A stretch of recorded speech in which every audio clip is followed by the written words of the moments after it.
नमस्कार प्रणाम। आप सबके स्वागत बटे दुबई वाली भौजी यूट्यूब चैनल पे। छोटा सा गीत बिया है के ना थोड़ा सा हटके सुनाते हैं, अच्छा लगे तो लाइक करब और उल्टा कमेंट बिल्कुल मत करब।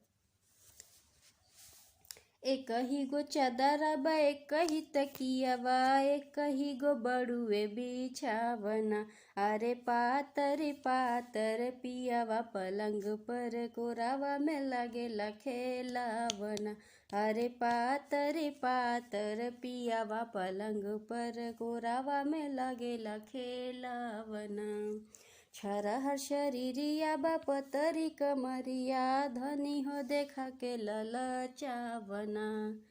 छरहर शरीरिया बा पतरी कमरिया धनी हो देखा के ललचावना। अरे मन जोग मिलल बाटे तोह के खेलावना तो कोरा में कस के खेलावना।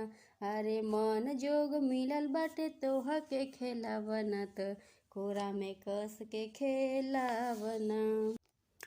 कबो मन करेला पिया के मोटवादी दूधावा लगाई के उठावना। बाकिर पातर पातर पियावा पलंग पर कोरावा में लागेला खेलावना।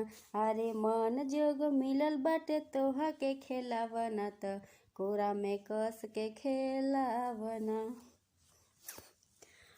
एक्चुअली पता बटे इतना सारा ब्याह के गीत गा गा के ना थोड़ा सा माइंड डिस्टर्ब हो गया रहा, तो ऐसे सोचने थोड़ा लगी रवा लगी इनके साथ है थोड़ा सा रोमांटिक गाना शेयर कर लिया। अच्छा लगे तो लाइक सब्सक्राइब जरूर करो, कमेंट करके जरूर बताओ कि छोटा सा गीत कैसे लगा।